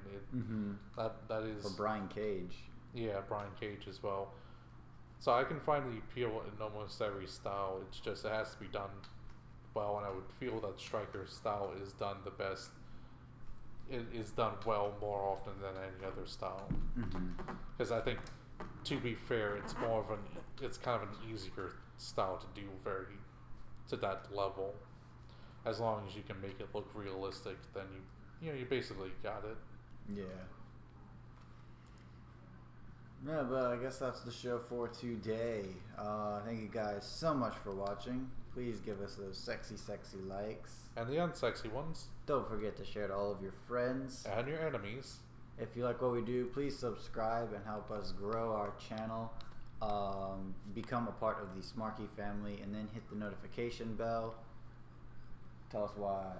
Oh, so you know when we go live every Sunday from 1 p.m. Central Time till whenever.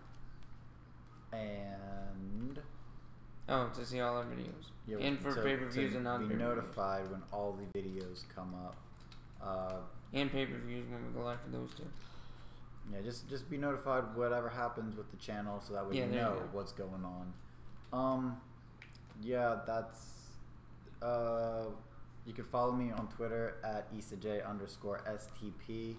Follow me on Twitter at Liam_SWA. And you will eventually You can't follow me yet. You will eventually be able to follow DJ at DJ_SEL. Or something else. We'll find out what it is. Follow all of our channels. Like, if you're subscribed here, go subscribe to Skeleton Productions. when it goes live, go follow Sports Enthusiast League, the Sports Enthusiast League, and it'll be live every Sunday starting September 9th. And yeah, just go check everything out. It's going to be a lot of fun. You'll absolutely love it. Hopefully soon, Liam and I can do a geeky podcast for Skeleton Productions. Looking forward to that. And I think that's it. Is that all the news we have? The end stuff? Yep. Yeah. Cool. Sounds about right. See y'all next week. Until next time. Bye. It will be awesome. All right. Possibly. Bye. If we're lucky. As you know, they make